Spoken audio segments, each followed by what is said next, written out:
wake up to the sounds of the silence that allows for my mind to run around with my ear up.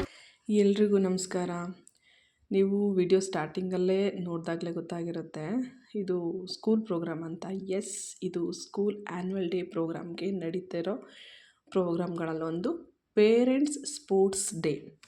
So ನೀವು ಇಲ್ಲಿ ನೋಡ್ತಾ ಇರೋದು ಮಕ್ಕಳು ಎಲ್ಲ entertainment program ಕೊಡ್ತಾ ಇದ್ದಾರೆ. ಭಾಷಣ ಎಲ್ಲ ಆಗಿ ಅದಾದಮೇಲೆ ಮಕ್ಕಳು ಎಂಟರ್ಟೈನ್ಮೆಂಟ್ ಪ್ರೋಗ್ರಾಮ್ ಕೊಡ್ತಾ ಇದ್ದಾರೆ. So parents sports day start ಆಗೋ ಮುಂಚೆ ಈ ಡ್ಯಾನ್ಸ್ಲಿ ನೀವು ನೋಡ್ಬೋದು ಮಕ್ಕಳು ಎಲ್ಲ ಥರದ ಸ್ಪೋರ್ಟ್ಸನ್ನ ಎನಾಕ್ಟ್ ಮಾಡಿ ತೋರಿಸ್ತಾ ಇದ್ದಾರೆ. ಸಿಂಪಲ್ಲಾಗಿ ಆ ಡ್ಯಾನ್ಸಲ್ಲೇ ಎನಾಕ್ಟ್ ಮಾಡ್ತಾ ಇದ್ದಾರೆ. ಗೊತ್ತಿರ್ಬೋದು ಎಲ್ಲರಿಗೂ, ಈಗಿನ ಕಾಲದಲ್ಲಿ ಎಲ್ಲರಿಗೂ ಗೊತ್ತಿರುತ್ತೆ, ಟಿ ವಿಯಲ್ಲಿ ಬರ್ತಾ ಇರುತ್ತಲ್ವ ಈ ಥರ ಪ್ರೋಗ್ರಾಮ್ಗಳು. ಹಾಗೇ ಪ್ರೋಗ್ರಾಮ್ನ ನೋಡ್ತಾ ಇರಬೇಕಾದ್ರೆ ಒಂದು ಕ್ಷಣ ನಮ್ಮ ಸ್ಕೂಲ್ ಡೇಸ್ಗಳೆಲ್ಲ ರಪ್ ಅಂತ ಕಣ್ಮುಂದೆ ಬಂದೋಯ್ತು. ನಮ್ಮ ಸ್ಕೂಲ್ ಡೇಸಲ್ಲಿ ನೆನೆಸ್ಕೊಂಡ್ರೆ ಎರಡು ವಿಷಯ ಬರುತ್ತೆ. ಏನಂದರೆ, ಒಂದು, ನಮ್ಮ ಸ್ಕೂಲ್ ಡೇಸ್ಗಳಲ್ಲಿ ಪ್ರೋಗ್ರಾಮ್ಗಳು ಎಷ್ಟು ಸಿಂಪಲಾಗಿರ್ತಿದ್ವು ಅಲ್ವಾ. ಇನ್ನೊಂದು ಏನಂತ ಅಂದರೆ, ನಮ್ಮ ಕಾಲದಲ್ಲಿ ಯಾವ ಪೇರೆಂಟ್ಸ್ ಸ್ಪೋರ್ಟ್ಸ್ ಡೇನೂ ಇರ್ತಾ ಇರಲಿಲ್ಲ. ನಮ್ಮ ಪೇರೆಂಟ್ಸ್ ಆ್ಯನ್ಯುವಲ್ ಫಂಕ್ಷನ್ ಬಂದರೆ ಸಾಕಿರ್ತಿತ್ತು ನಮಗೆ ಅಲ್ವಾ. ಹಾಗೆ ಅವಾಗೆಲ್ಲ ಆ್ಯನ್ಯುವಲ್ ಡೇ ಡ್ಯಾನ್ಸ್ ಪ್ರಾಕ್ಟೀಸು ಅದು ಇದು ಅಂತ ಹೇಳಿದ್ರೆ ಹಬ್ಬ 10 ಡೇಸಿಂದ 15 ಡೇಸ್ ಕೊಡ್ತಿದ್ರು ಅಲ್ವಾ ಡ್ಯಾನ್ಸ್ ಪ್ರಾಕ್ಟೀಸ್ ಮಾಡ್ಕೊಳ್ಳೋದಕ್ಕೆ ಮಕ್ಕಳಿಗೆ. ಆವಾಗ ಅದರಲ್ಲಿ ನಾವೇ ಸಾಂಗ್ ಸೆಲೆಕ್ಟ್ ಮಾಡ್ಕೊಬೇಕು, ನಾವೇ ಕೊರಿಯೋಗ್ರಫಿ ಮಾಡ್ಕೊಬೇಕು, ನಾವೇ ನಮ್ಗೆ ಯಾವ ಕಾಸ್ಟ್ಯೂಮ್ ಬೇಕು ಅದನ್ನು ಸೆಲೆಕ್ಟ್ ಮಾಡ್ಕೊಬೇಕು. ಅದು ಮಾಡಿ ಇದು ಮಾಡಿ ಅಂತ ಹೇಳ್ತಿರ್ಲಿಲ್ಲ ಜಾಸ್ತಿ ಟೀಚರ್ಸ್ಗಳು. ಯಾಕೆಂದರೆ ನಾವು ಆಲ್ಮೋಸ್ಟ್ ಸೆಲೆಕ್ಟ್ ಮಾಡ್ಕೊಳ್ತಿದ್ದು ಕನ್ನಡ ಸಾಂಗ್ಗಳಲ್ಲಿ ಇಲ್ಲ ದೇಶಭಕ್ತಿ ಗೀತೆ ಸಾಂಗು ಇಲ್ಲ, ಮೂವಿ ಸಾಂಗ್ಗಳಲ್ಲಿ ನೋಡಿರ್ಬೋದು ಎಲ್ಲ ಸಿಂಪಲ್ ನಾರ್ಮಲ್ ಸಾಂಗ್ಗಳನ್ನೇ ಸೆಲೆಕ್ಟ್ ಮಾಡ್ಕೊಳ್ತಾ ಇದ್ವಿ. ಪ್ರಾಪರ್ಟೀಸ್ ಇರ್ತಿರ್ಲಿಲ್ಲ, ಬೇರೆ ಬೇರೆ ಕಾಸ್ಟ್ಯೂಮ್ಸ್ ತೊಗೊಬೇಕು, ಅದು ತೊಗೊಬೇಕು ಇದು ತೊಗೊಬೇಕು ಅನ್ನೋದು ಏನೂ ಇರ್ತಿರ್ಲಿಲ್ಲ. ಇರೋದ್ರಲ್ಲೇ ಮ್ಯಾನೇಜ್ ಮಾಡಿ ಆ್ಯನ್ಯುವಲ್ ಡೇ ಮುಗಿಸಿ ಬಿಡ್ತಿದ್ವಿ. ಸೊ ಇವಾಗ ನೆಕ್ಸ್ಟ್ ಪೇರೆಂಟ್ಸ್ ಸ್ಪೋರ್ಟ್ಸ್ ಡೇ ಅಂತ ಹೇಳಿದೆ ಅಲ್ವಾ. ಇಲ್ಲಿ ಪೇರೆಂಟ್ಸ್ದೆಲ್ಲ ಕಬಡ್ಡಿ ಸ್ಟಾರ್ಟ್ ಆಗಿದೆ.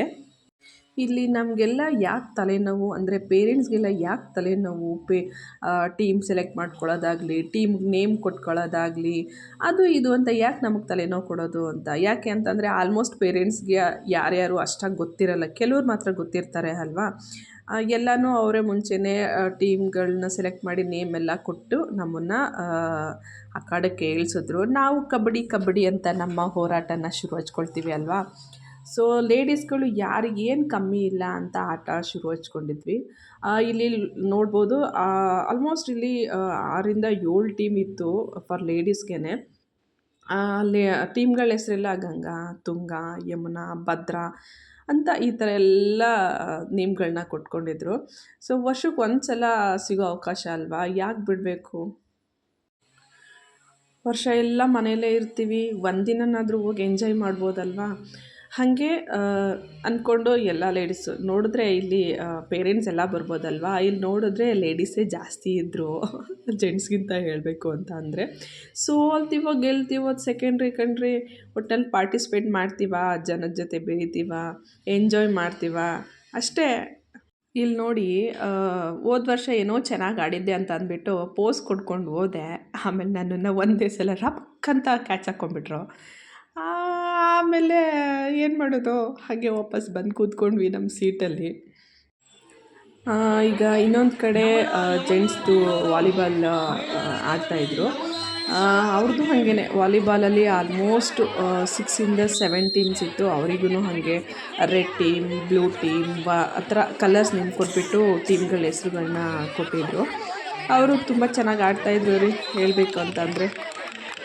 ಕಾಮೆಂಟಿನೂ ಸಹ ಸಖತ್ತಾಗಿ ಕೊಡ್ತಾಯಿದ್ರು.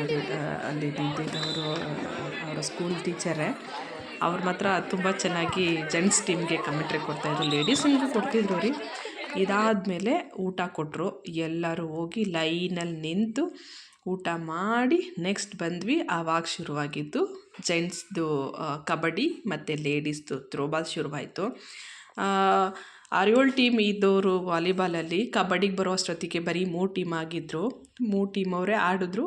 ಆಬ್ವಿಯಸ್ಲಿ 1 ಟೀಮ್ ಡೈರೆಕ್ಟ್ ಫೈನಲ್ಗೆ ಹೋಯ್ತು, ಇನ್ನೆರಡು ಟೀಮ್ ಆಡಿದ್ರು, ಅವ್ರದ್ದು ಬೇಗ ಮುಗ್ದೋಯ್ತು. ನನ್ನ ಹಸ್ಬೆಂಡ್ ಕೂಡ ಕಬಡ್ಡಿ ಆಡ್ತಾಯಿದ್ರು.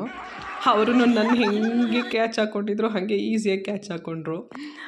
ಇಲ್ಲಿ ನೋಡ್ಬೋದು, ಇಲ್ಲಿ ಲೇಡೀಸು ಥ್ರೋಬಾಲ್ ಆಡ್ತಾ ಇದ್ದಾರೆ. ಮೊದಲೇ ಹೇಳ್ದಂಗೆ ಲೇಡೀಸ್ ತುಂಬ ಜನ ಇದ್ದರು, ಹಾಗಾಗಿ ಟೀಮ್ಗಳು ಥ್ರೋಬಾಲಲ್ಲೂ ಜಾಸ್ತಿ ಇತ್ತು. ಇದರಲ್ಲೂ 6-7 ಟೀಮ್ ಇದ್ದರು. ಇಲ್ಲಿ ಒಂದು ಏನು ಅಂತ ಅಂದರೆ, ಒಬ್ಬರು ಒಂದೇ ಗೇಮಲ್ಲಿ ಪಾರ್ಟಿಸಿಪೇಟ್ ಮಾಡಬೇಕಿತ್ತು. ಅಂದರೆ ಥ್ರೋಬಾಲಲ್ಲಿ ಆಡಬೇಕು, ಇಲ್ಲ ಅಂತಂದರೆ ಕಬಡ್ಡಿ ಆಡಬೇಕಾಗಿತ್ತು. ಸೊ ನಾನು ಕಬಡ್ಡಿ ಆಡಿದ್ದೆ, ಥ್ರೋಬಾಲಿಗೆ ಬರಲಿಲ್ಲ ನಾನು. ಬರೀ ಇಷ್ಟೇ ಅಲ್ಲ, ನೆಕ್ಸ್ಟ್ ಫನ್ ಗೇಮ್ಗಳು ಕೂಡ ಇದ್ವು.